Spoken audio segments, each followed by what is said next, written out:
everybody. It's nice to see our Korean history class students and some guests who are also here from Bali, from Shanghai.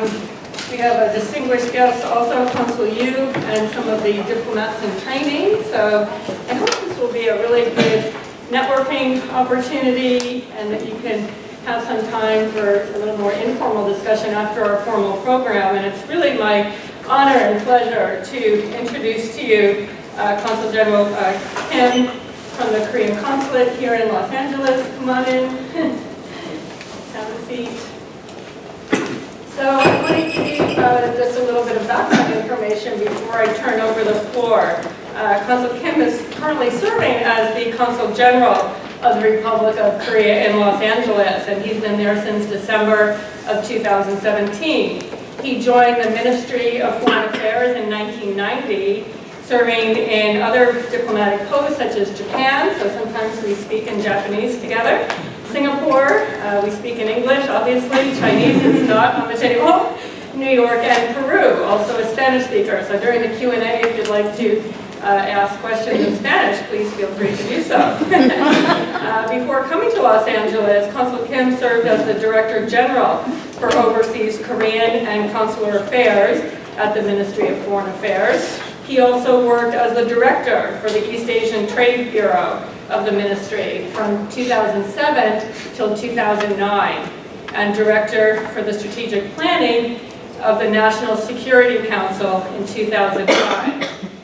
Consul Kim holds a BA in English language from Korea University of Foreign Studies, where he graduated in 1989. So that makes us about the same age. In 2017, he was honored as the Best Diplomat Award, voted by his peers at the Ministry of Foreign Affairs. Consul General Kim is married with 2 sons. He's a big fan of ball games, such as baseball, soccer, tennis, and he is an avid reader of history books. So please join me in welcoming Consul General Kim.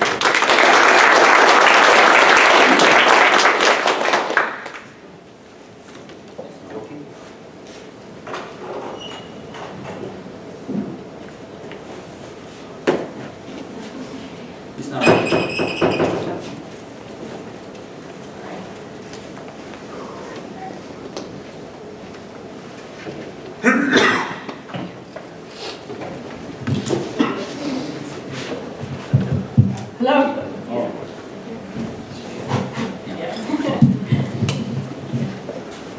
Okay, Professor Danny, thank you for your warm introduction and for having me here to honor the lecture series. And it is really honored and privileged to speak before such an outstanding audience like you on this beautiful and auspicious library of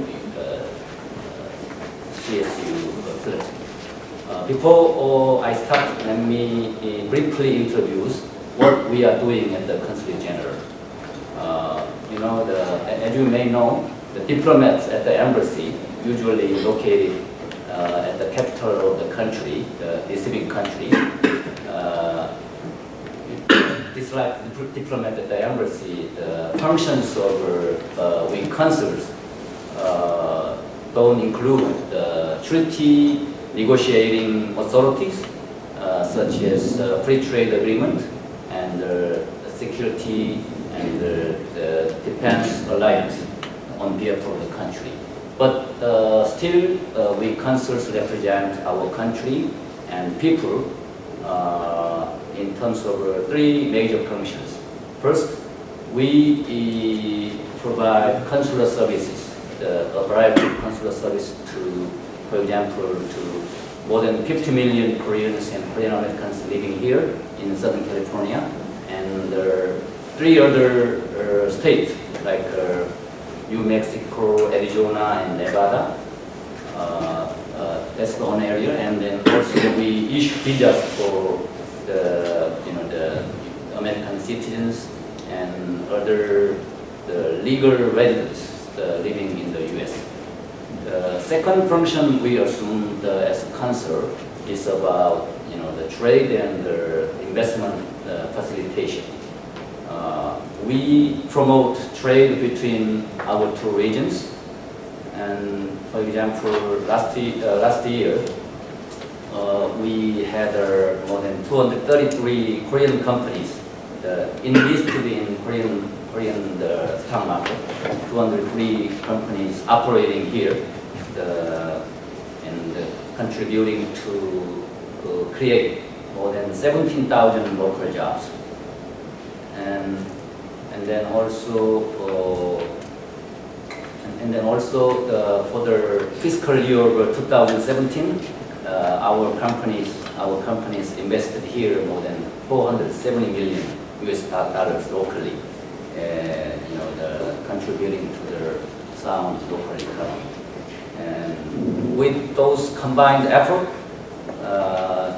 Korea is number 3 trading partner for Los Angeles area, and also for number 6, 6th largest trading partner for state of California. Particularly for the Los Angeles area, top 3 trading partners are all from Asia: China, Japan, and Korea. The ranking the number 1, number 2, number 3. So that means the state of California and Los Angeles area belong to the Asia Pacific region, which was never conceived before World War II. So we are living in the age of the telecommunication and then the smaller world. And lastly, the last function we are doing is about people-to-people exchanges and cultural exchanges. Last year alone, we had more than 340,000 Koreans visiting this area, and then more than 2 million for the whole US. So that means we are living together at the opposite side of the ocean. So that is the figure. And also we attract a lot of the cultural event, like K-pop and K-dramas and K-movies. And that's what we are trying to do to promote friendship between our two regions and people. And then, as you may know, we also support the local US schools to introduce the Korean dual language program.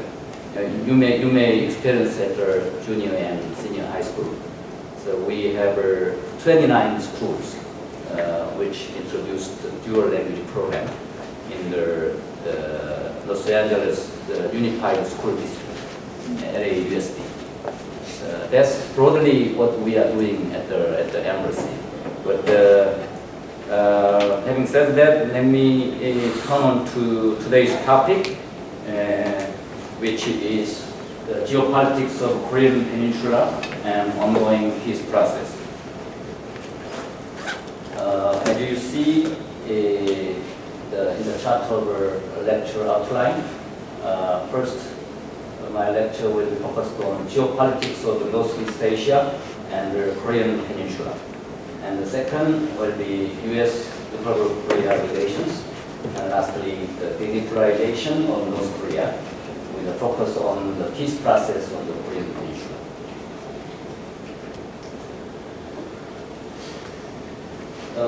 As you look at the map, a couple of decades ago, at the beginning of the millennium, everyone predicted the 21st century will be century of the Asia.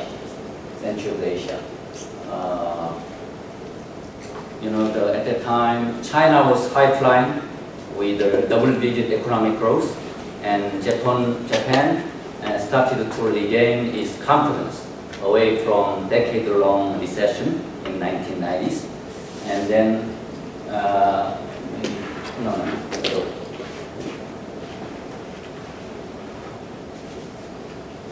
around this area, the India and ASEAN 10 countries also poised for big takeoff at that time. But what about the prospect now, after a couple of decades later? Actually, Asia is still the. Let me say it. still the main source of world economic growth, but not like in the past anymore. You know why? The rise of China has become, a big bonanza for everyone in those regions. But it is rapidly becoming more of a challenge for many nations in the region. That is one reason. And another one, in the meantime, anti-globalization took momentum in the region. And also multilateralism grossly receded, shown in the China's Xi Jinping's ultra-nationalistic policies and the Brexit vote, and in the President Trump's the America First. That means multilateralism is receding. But under the circumstances, with this in mind, let me first begin my lecture with a focus in the Northeast Asia. Actually, as you see on the map, Northeast Asia include China and two Koreas and Japan, and together with Mongolia and Russia. But today, I'd like to focus on the CJK, the China, Japan, and Korea today, and its regional rivalry throughout the history. That's going to be helpful for you to understand the geopolitics of Northeast Asia.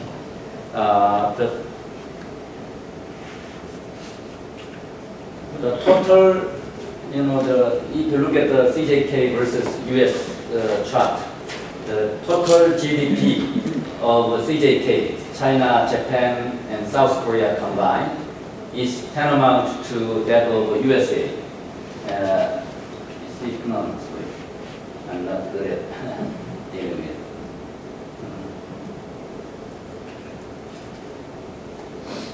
All right, here. US GDP is about $19 trillion, almost same figure. But given China's population, together with Japan and South Korea, about 16 trillion population, and then China's low, the per capita income of less than $10,000. I guess the CJK's economy will rapidly growing. And then the Goldman Sachs predicted China will be #1 economy in the world by 2027, replacing the US. In terms of military capability and expenditures, the US is second to none. I mean, the US defense expenditure is considered bigger than that of other 10 top 10 the countries combined, let alone China, Japan, South Korea combined. It's about $602 billion. It's more than half of the total the world the defense budget. So that means even in the China's backyard of Asia, the US role as a balancer would not be challenged or compromised in the near future. But once North Korea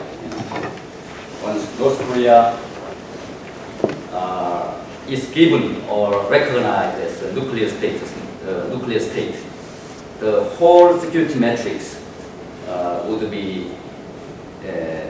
will change, and non-nuclear states in Asia, like Japan, Taiwan, and South Korea, and the nuclear-free ASEAN 10 countries, so they would not feel safe enough, even with the US nuclear umbrella, if the North Korea goes to nuclear.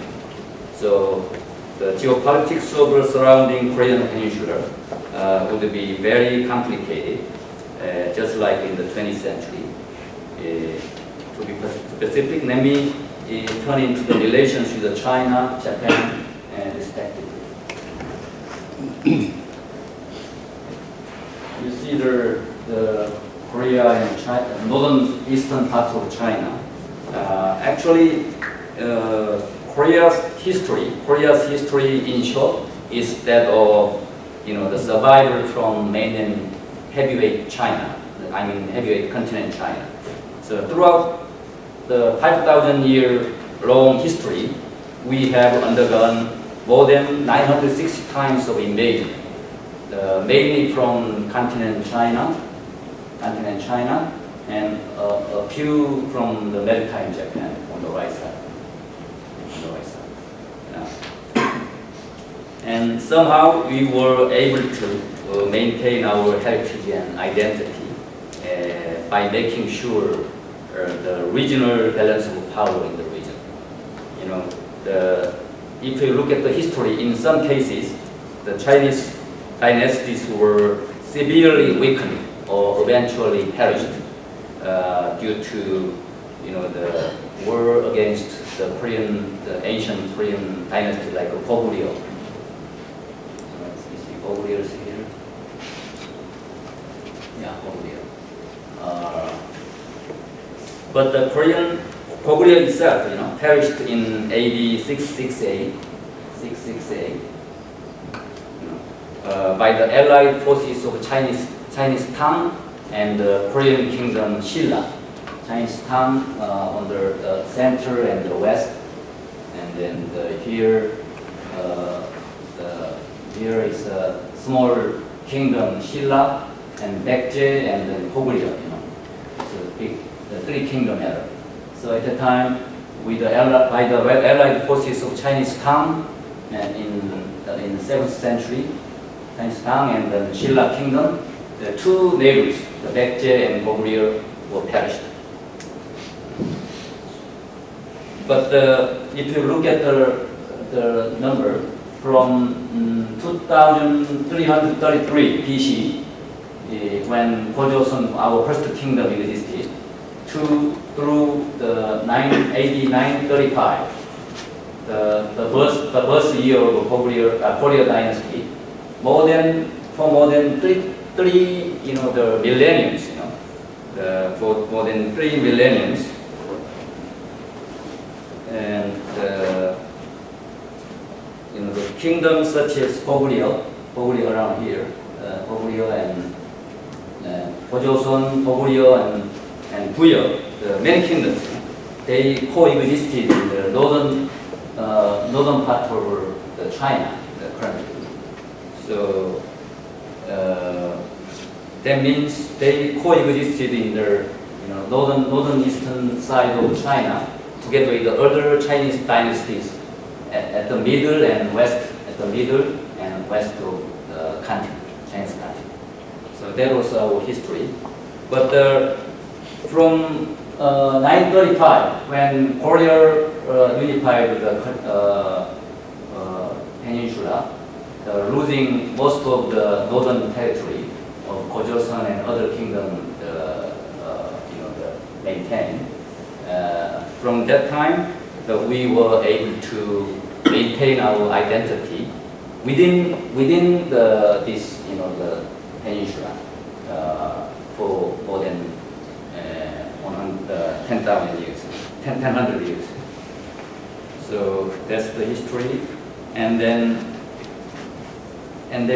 from 935, when Goryeo dynasty established, the Korea named after Goguryeo. So Korea came from Goryeo, in the Middle Age, but the Goryeo came from Goguryeo, this area, Goguryeo. So in 935, Goryeo dynasty adopted their #1 state policy as a North politic, by which meant regaining the lost glory of Goguryeo in terms of northern territory. So, however, the Chinese government since around 2005, has started the so-called Northeastern History Project, by which tries to distort the ancient Korean histories as its own local histories, as its local regime, causing umroar and indignation on the part of both Korea, South Korea and North Korea. So, but regardless of authenticity of argument, it is true that Koreans have succeeded in preserving its heritage, at least on the Korean Peninsula, since 935 AD without being absorbed into the Chinese continent. So it's kind of the miraculous journey for Koreans, to keep our identity for throughout the history as a small nation. And 2.5 million the ethnic Koreans currently living in northern part of China, particularly in north part of China, is rather a recent phenomenon after the Imperial Japanese occupation in 1910. So that means a lot of people escaped from the Korean Peninsula into northern part of China. So there are now, we have more than 2.5 million ethnic Koreans. Now they are considered Chinese, but they are ethnic Koreans. And then one more thing. And then during the Hideyoshi, Toyotomi Hideyoshi's invasion in 1572.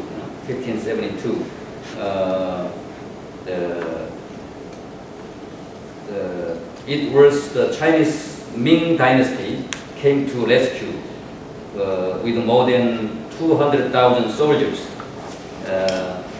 So in that sense, the Mao Zedong's army's Korean War involvement in 1950, more than 550 years later, reflects China's urgency and awareness of regional geopolitics. It's very complicated. So having said that, I cannot talk about too much about China and Chinese and Korean relations. And then the Korean War. The 33rd U.S. President Harry Truman once said regarding his decision to dispatch U.S. troops to Korea, like this. In the simplest terms, what we are doing in Korea is this. We are trying to prevent a third world war. So, the U.S. became, the key stakeholders on the Korean Peninsula after the Cold War. So they came in to rescue the South Korea in defense of freedom in our nation. So having said that, still we are demanded by China to choose a side between China and the U.S. It is tremendous pressure for us, given large economic leverage that China holds. To understand this, let me briefly touch upon the recent Korea-Chinese relationship. After the Korean War, we established our diplomatic relations with China in 1992, right after the fall of the Berlin and the breakup of Soviet Union. And just in 11 years, in 2003, China re-emerged as our #1 trading partner, replacing Japan and the US. Just in 11 years, that's the geological proximity, and the huge population and economic incentive.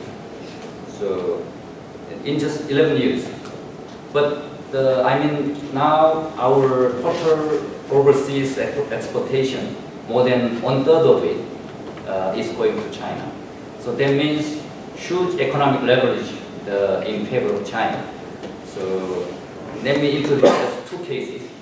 when I was working as a director for Asian Trade Bureau, covering China and Japan and East countries in terms of trade and investment.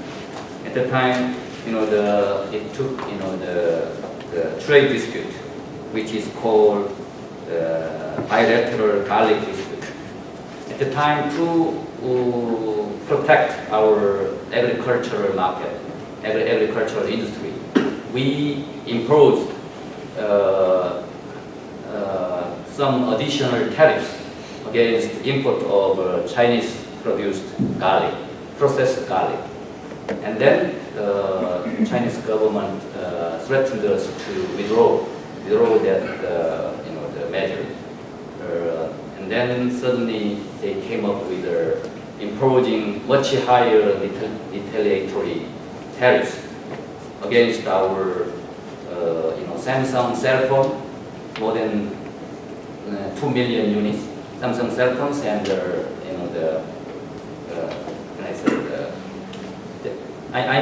it is much in terms of value, is more than 100 times higher. I mean the cell phone and the other product, the IT product. It has it has nothing to do with garlic. The trade, but they imposed a high level of tariffs against our IT product, and then we were forced to find middle ground, to accommodate the Chinese request. So the reason I'm saying is whenever it is necessary, Chinese traditionally, not just now, traditionally they want to teach a lesson for the smaller nations like us. So we accommodate those requests throughout the history to ensure our identity and our survival. So that's why we are very sensitive, to geopolitics. The threats not just coming from the China, not just coming from Japan, so from many places. So we diplomats should be very aware about the options we should take in those emergency cases.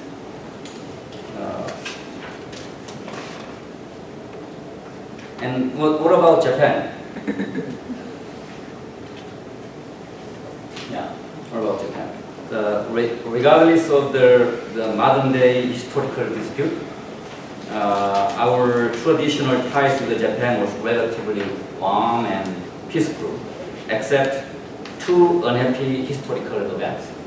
As I said, Japanese invasion of the Joseon Kingdom in 1592 by Toyotomi Hideyoshi, who virtually unified the medieval Japan for the first time in Japanese history. And second was Japanese occupation of Korea during 1910 and 1945 period. So, except those two historical unhappy events, most of the time we coexisted as brothers. For example, historically, there were three big waves of immigration from Peninsula into Japan. You see here. First one took place when the Kaya, the kingdom here, the red color, small country. The Kaya perished, besieged by bigger brothers of Shilla on the east side and the Baekje and to the west side. Besieged by two brothers, it perished at the end of the 2nd century, second century or third. So many of them immigrate or were forced to move into Japan. So what I'm trying to say, they were first iron civilization, steel and iron civilization at the second century in Korea. So we don't know why, but they were first, iron civilization. So they contributed a lot in Japan to the innovation of agriculture in Japan. So around end of the second and third century, beginning of the third century, Japan's population presumably was like 80,000 population. And then suddenly, 1 century later, it ballooned to 3.5 million population in Japan. So that means huge influence from the higher the people who escaped to Japan with the iron civilization, contributing agricultural tools and then kitchenwares by steam. It was innovation at that time. It's a huge innovation. And the second wave immigration occurred when the great king Hangeto, the great king of Goguryeo, he invaded the southern brothers of Baekje and Silla around the end of the fourth century. When it occurred,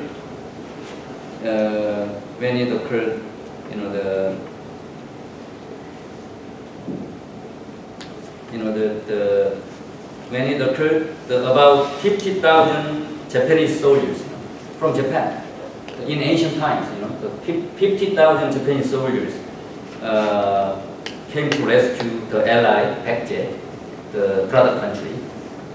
So even Baekje's king was killed at the battlefield, and Hangeto's invasion caused massive refugees into Japan from both Silla and Baekje kingdom, because they didn't want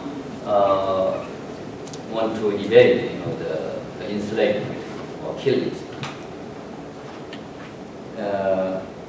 And the third was the 7th century, when the fall of Baekje and Goguryeo occurred. Baekje in 660 and Goguryeo in 668. 1 century later, the Japan, formally as a kingdom, Japanese kingdom established with a huge influence from the Korean people. According to many historical documents and books. The Japan at the time was also not a unified country at the century of 7th century, and divided into many coalitions. And Kaya was the first outside advanced world with the iron civilization for Japan. So Japanese called Kaya as Kara, right here, Kara. So what does Kara mean in Japanese? So they called Kaya as Kara. The first, the outside advanced culture, advanced country in Japan. So after Kaya's collapse, Kara meant Baekje. And later, the whole Korean peninsula. Kara meant whole Korean peninsula. For the source of civilized, the civilization. I'm not saying civilization. The advanced cultures. They took import from the Korean peninsula. So first it was Kaya was Kara, and second Kaya was Baekje, and lastly Kara was the whole Korean peninsula. But by the time of 7th century, when Tang dynasty in China flourished, the Kara meant Tang dynasty. So that shows how the Japanese persuasion and recognition changed over the history. So, until the Hideyoshi invasion in 1592, Korea and Japan co-prospered for the most part, like brother country, but particularly modern Japanese colonization of Korea and the different historical views on that invasion have become the most destabilizing factor in the bilateral ties now. And the main players over the Pacific, I mean U.S.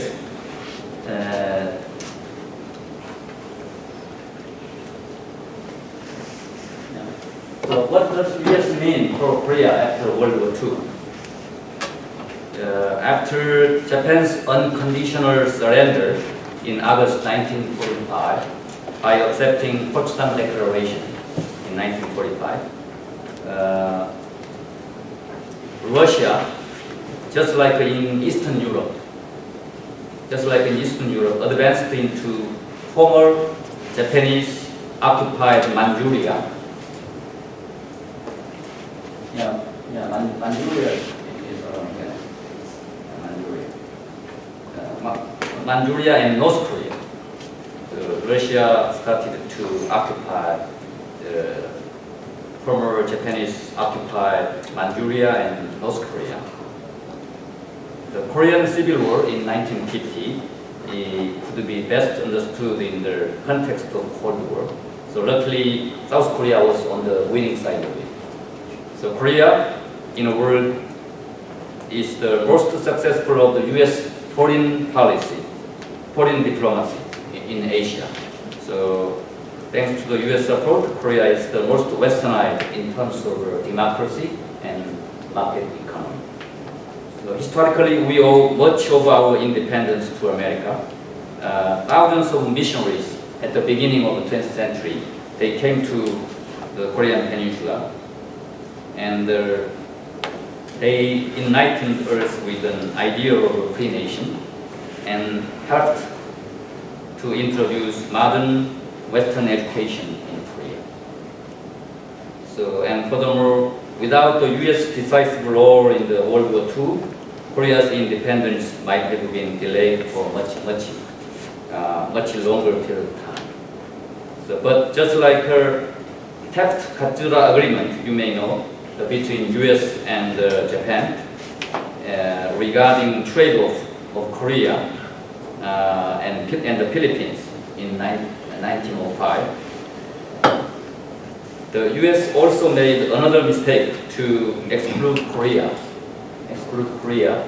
out of the Atchison front line, Atchison security line in 1949. A year earlier, the Korean War broke. So it gave her the misjudgment to North Korea. They may invade South Korea because the Korea was out of her line to Japan from the U.S. point of view.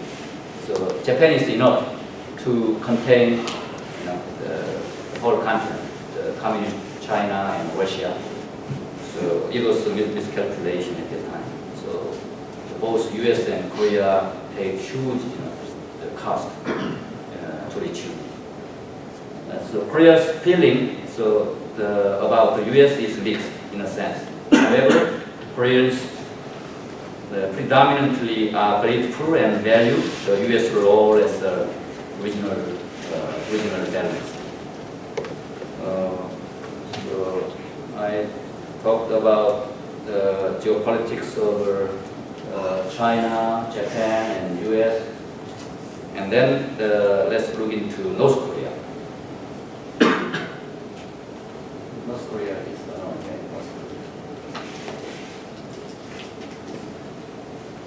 a little bit bigger than South Korea, the territory of North Korea.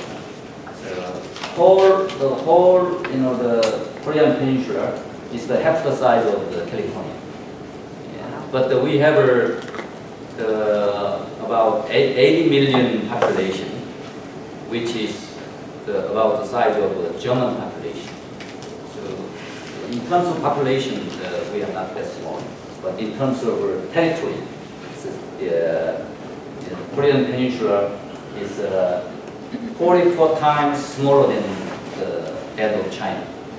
And China is huge. We are 44 times smaller than China in terms of territorial size. The North Korea, the North-South regime competition after the Korean War virtually ended with the collapse of the Soviet Union in 1990. And now our GDP is 44 times bigger than that of North Korea. And those chance to win a war by traditional means, traditional means of weapons system, I think is almost zero. The competition already ended between South and North. And with no trustworthy lifeline support coming from the China and Russia in 1990s, and North Korea, started to develop weapons of mass destruction. That means they cannot win the war by traditional means. So they started to develop nuclear weapons, both nuclear and ICBM programs. So alongside with the 5,000,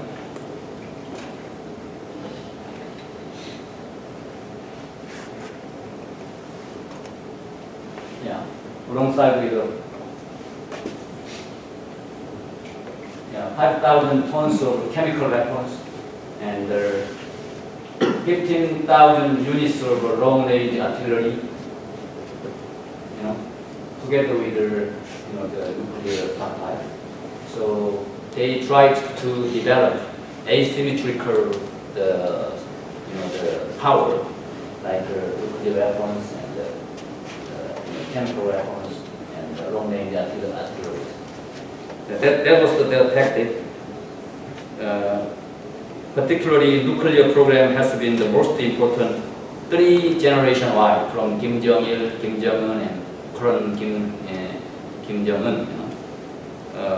3 generation wide task of Kim's family for the maintenance of the regime and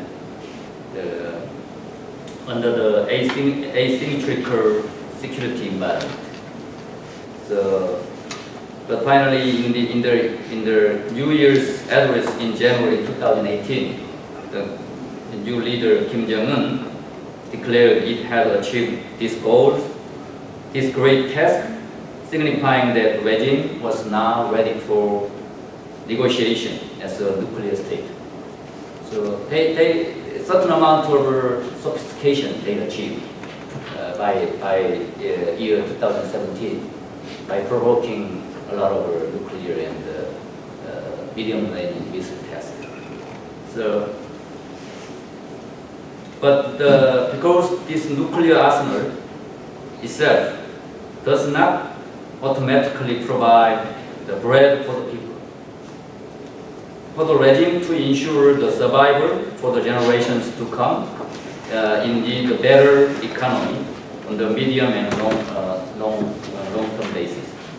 So, but for the North, the threat is not just coming from the South and the U.S. As you saw in the history of Korea, in case of a state emergency, China, if not Russia this time, Russia came to reoccupy North Korea from Japan in 1945. And China, if not Russia this time, could be the first to advance to take control, given the geopolitics on the Korean Peninsula.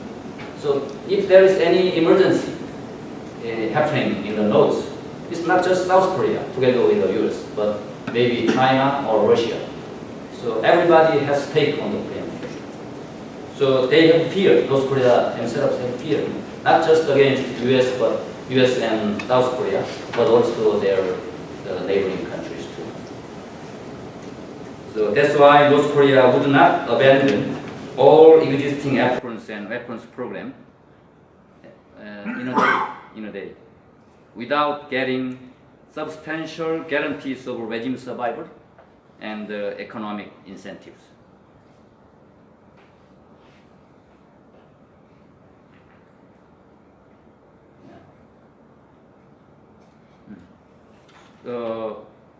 You know, the Ukraine, located in Central Asia. Ukraine,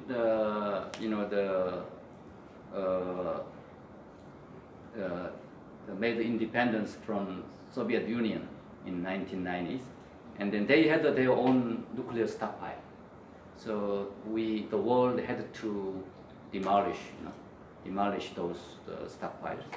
So at that time, the U.S.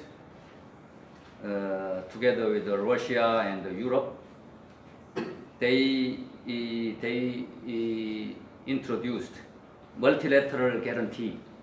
They committed multilateral guarantee of security for the Ukraine. But in 2014 and 15, the Putin's army, started to, occupy what is it? The Crimea, the island, regardless of this commitment.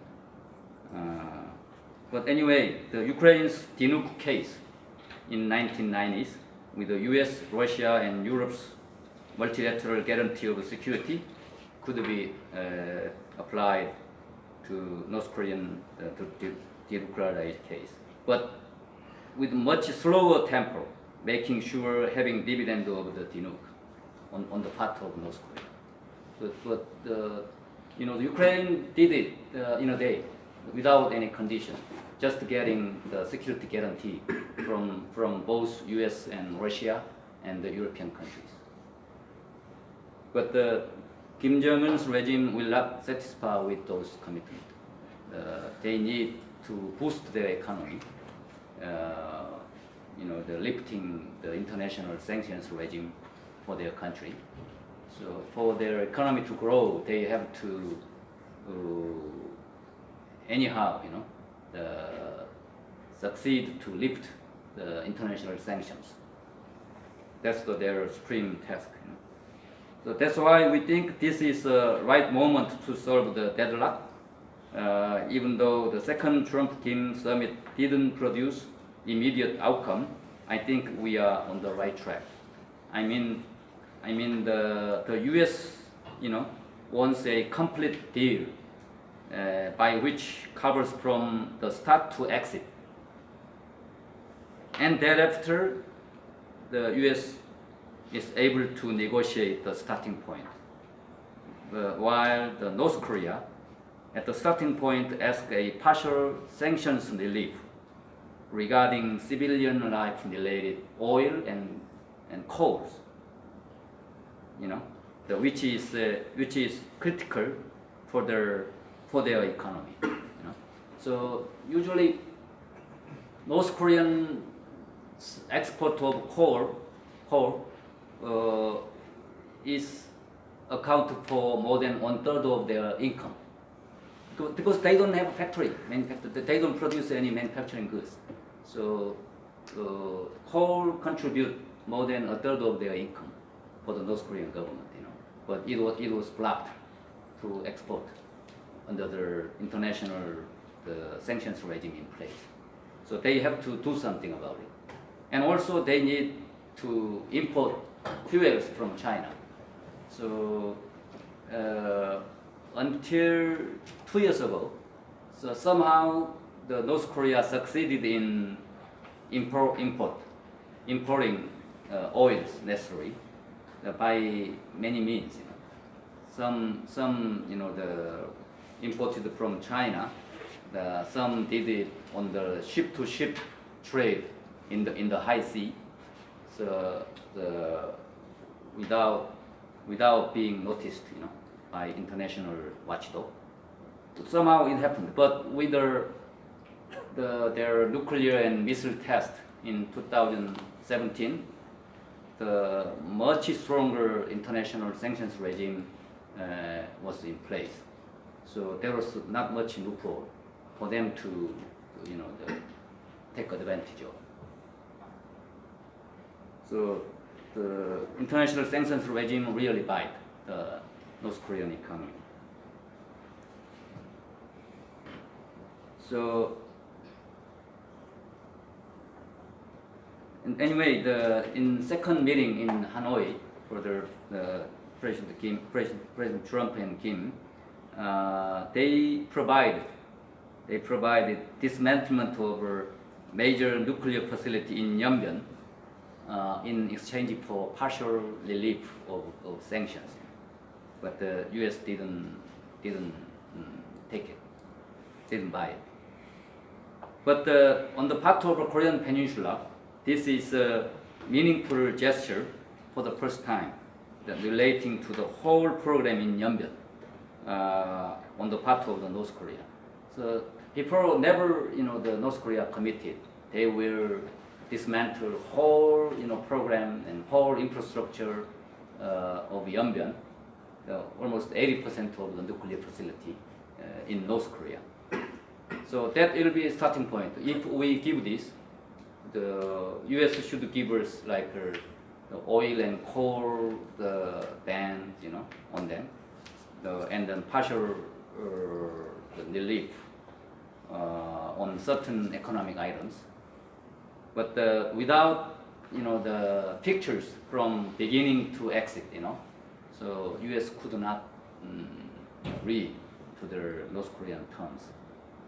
So, but still, we think it's not a total failure. It's a process of it's the ongoing process.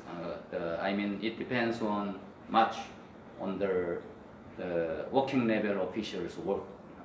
So everything cannot be solved by the summit meeting. Usually, when we hold summit, we will set guideline and rules, from beginning to end, and then the substantial, the details should be worked out by working level officials. That's usually, it's customary usually. So even though the U.S. and North Korea didn't get a deal this time, we think it will be one step backward for the two step forward. That's our Korean government define the summit. For example, 1987 INF Treaty. INF means Intermediate Nuclear Forces Treaty between the United States and Soviet Union. In 1987, it did not come by accident. So President Donald Reagan and Gorbachev of Russia worked out of their second meeting in Reykjavik in Iceland. They work out. But a year later in 1987, the two leaders broke up in 1986 in Reykjavik. But a year later, in 1987, so finally two countries got the INF treaties in place for their mutual nuclear reduction. The two leaders didn't reach the agreement at Reykjavik, though many diplomats and experts consider the summit a turning point in the Cold War, mutually reducing their nuclear arsenals. 1987. So I will stop here. A lot of things to explain. I worked in Japan 2 times. First in Tokyo and second in Osaka. Also, I worked as a director for the Asian Trade Bureau, covering China, Japan, and ASEAN 10 countries. So there are many cases, practical cases to speak to you, but I want to stop here, and I'd like to take questions that you may have. So regarding any topics, Japan, China, US, or trade relations, and Great, thank you.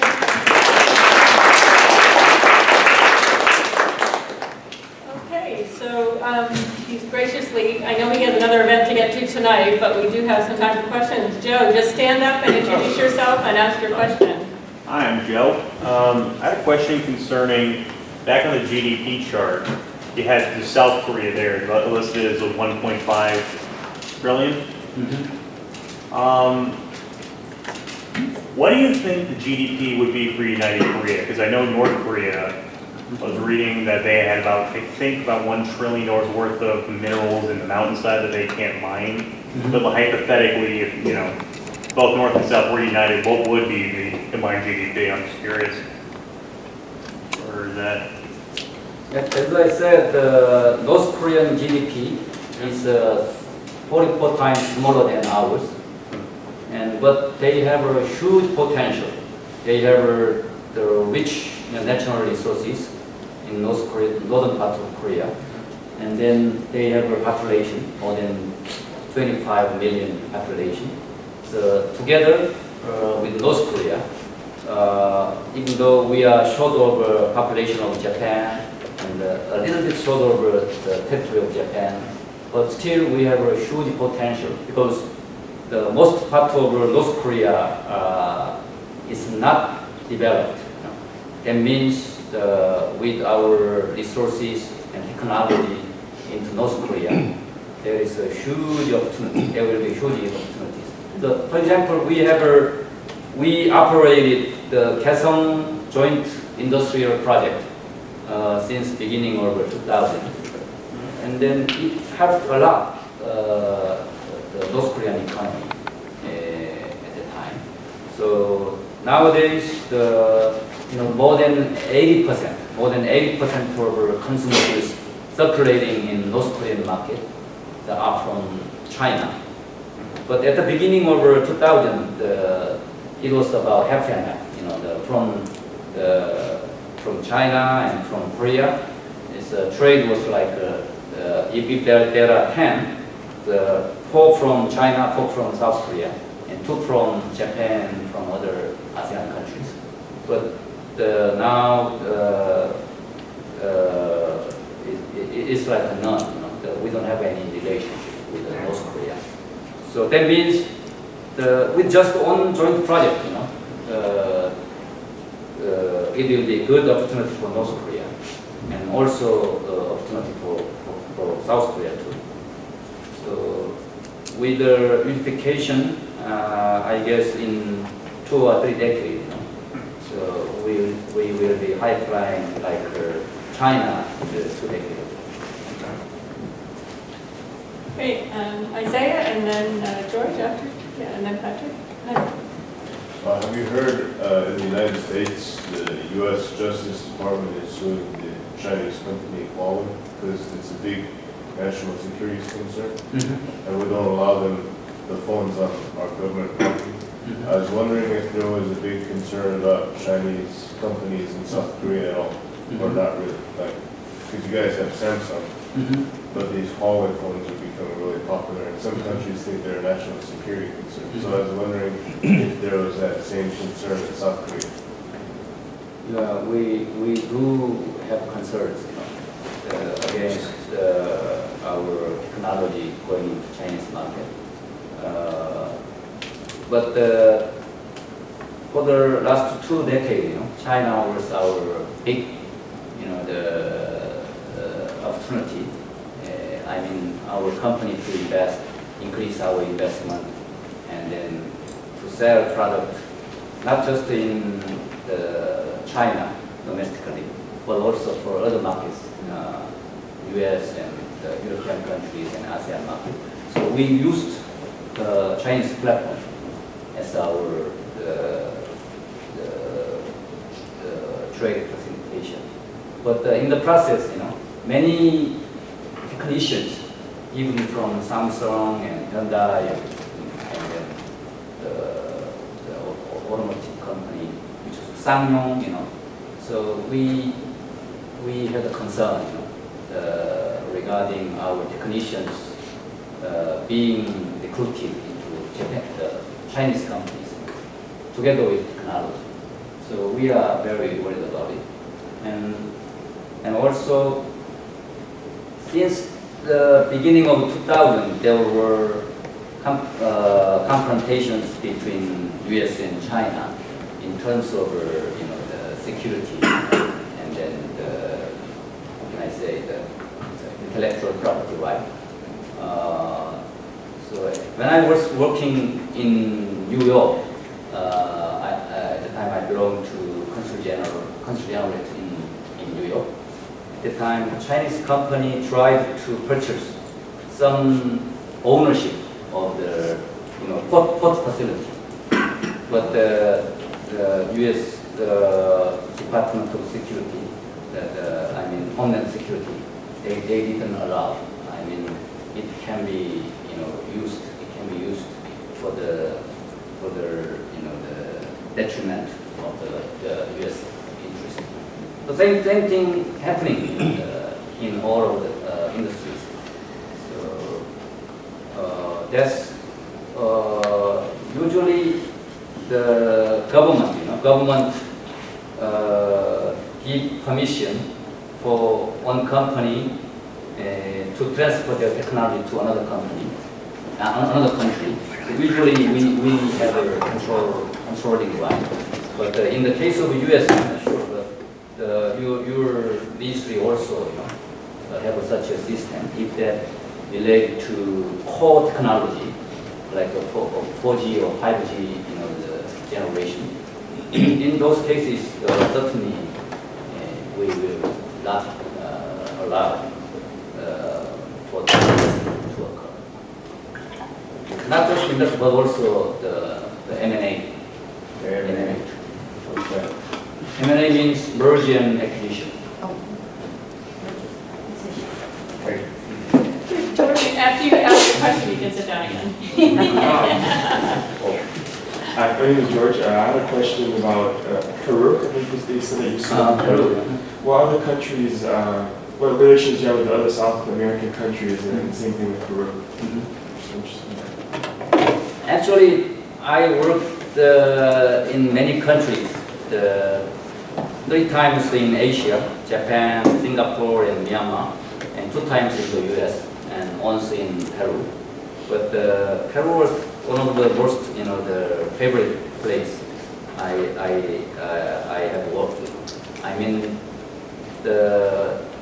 they have virtually everything, from high mountain of Andes, the more than 2,000 miles over coastal line and desert, and they have rich natural resources like bronze, silver, and whatever the industrial material. So actually they have everything. So that's why when I was working there from 2010 and 2012, so my main work coverage was regarding economic investment. So our company M&A some of the oil field, and then some of the natural resources field. So together with a joint venture with the Peruvian companies. So it was very wonderful experience to live there. And above all, they have a wonderful the food, cuisine, including maritime cuisines. So you can visit there. It's one of the most delicious dishes there.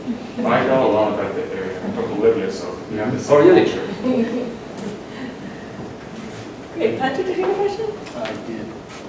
So I'm Patrick, and then in the event that Korea does unite, Speak up, okay? in the event that Korea does unite, how would South Korea improve North Korea to the extent where it could match the current GDP?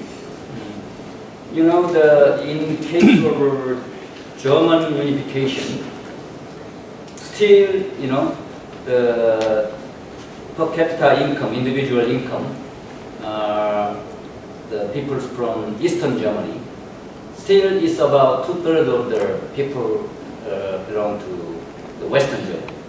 Still there are income gaps, after almost 3 decades.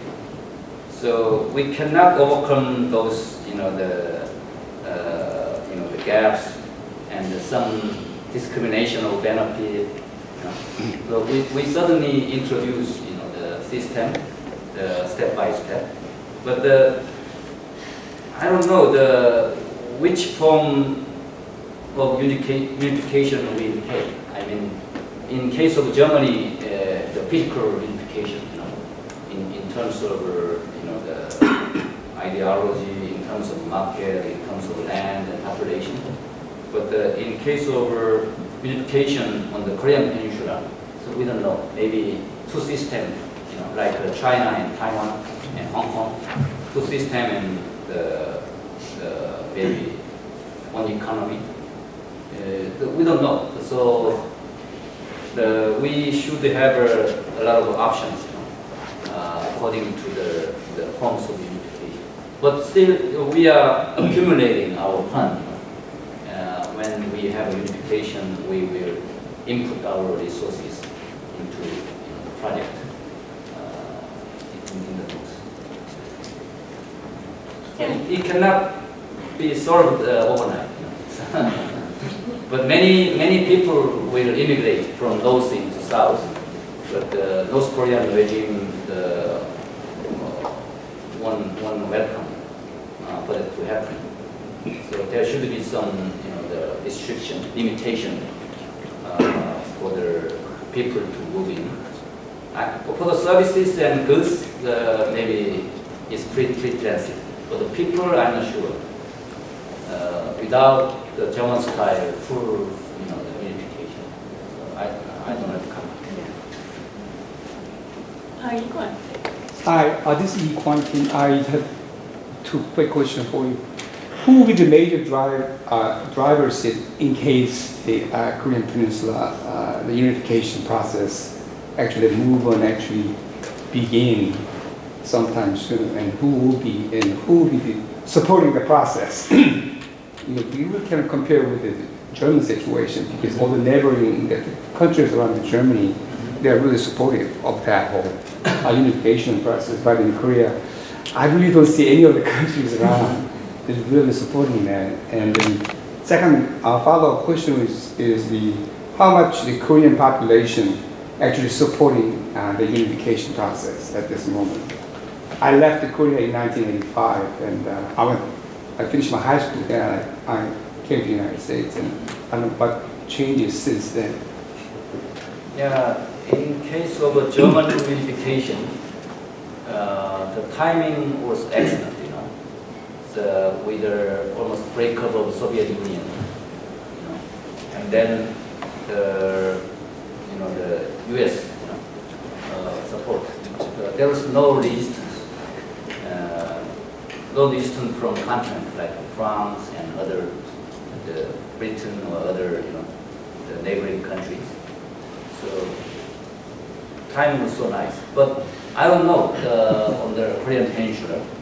So if we want to unify each other by our will between Korean people, so still we don't know some other big, the brothers, big, the heavyweights like China and Russia. So everyone has stake on the Korean Peninsula. So we don't know, but North Korea says, always say 민족끼리 between us, without Western process, without exterior process. But they are saying in word, but I don't know their intention. But in case of nuclear issues, we cannot handle it between ourselves.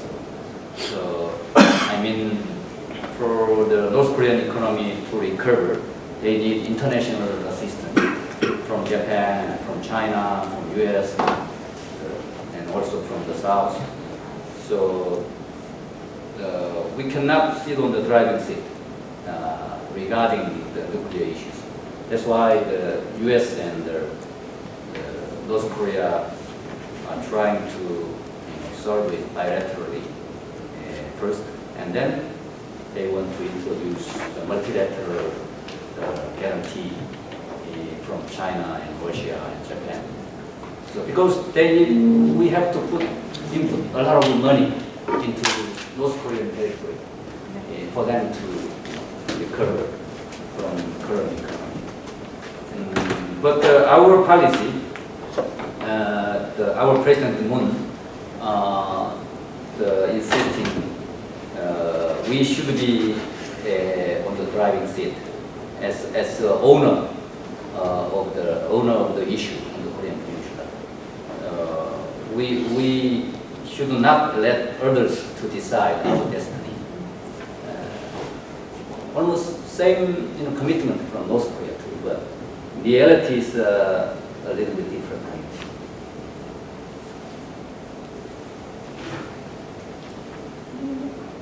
FT, and then I'd like at least one question from one of the ladies in the room. So FT, you have the floor, and then ladies, think of something good. Question corner. So my name's Ford Thomas. You mentioned a couple things you like about Peru. Can you tell me a few things you found interesting when you were working in Japan? Actually, I speak Japanese like native Japanese. I worked there more than 6 years. I worked there for 5 years, and I studied in Keio University for 2 years from early years in 1990s. But lastly, working in Osaka in 2004, I never returned to Japan. But still, I'm following up, updating issues relating to Japan.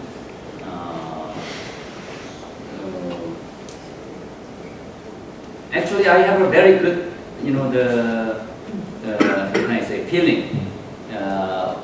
We can build the future together with Japan, but still the past being a barrier for us. But the last March 1st was the 100th centennial anniversary. I mean, 100 years ago in 1919, our people, not just in Korea but also in the U.S., in China, they uprised for the independence, for their right to self-determination for the people and for the land.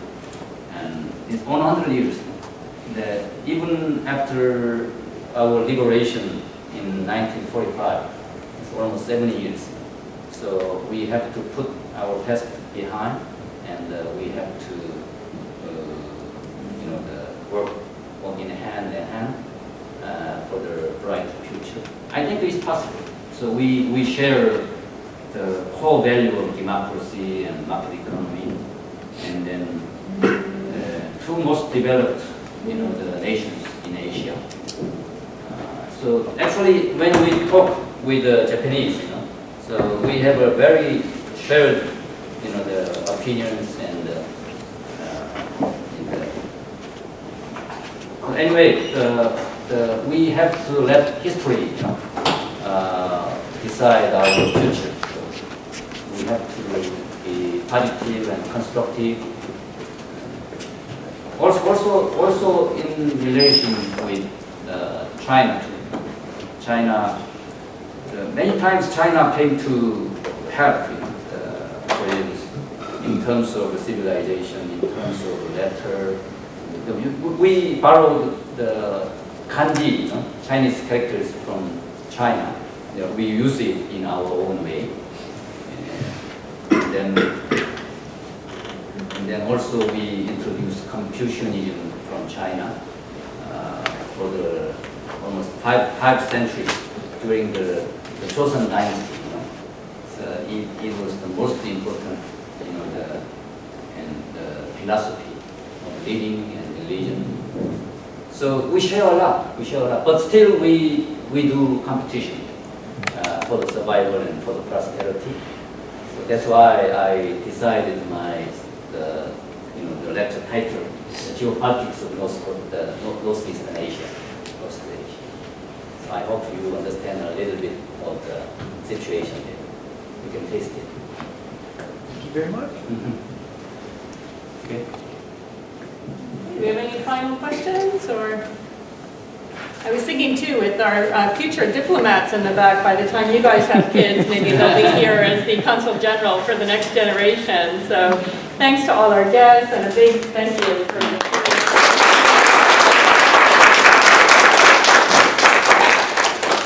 Thank you for your perseverance, endurance. I cannot speak like you in this field. All right, so we're a little earlier than our regular time, but we'll see you next week back in our regular class. Feel free to linger and chat with our guests here if you'd like to.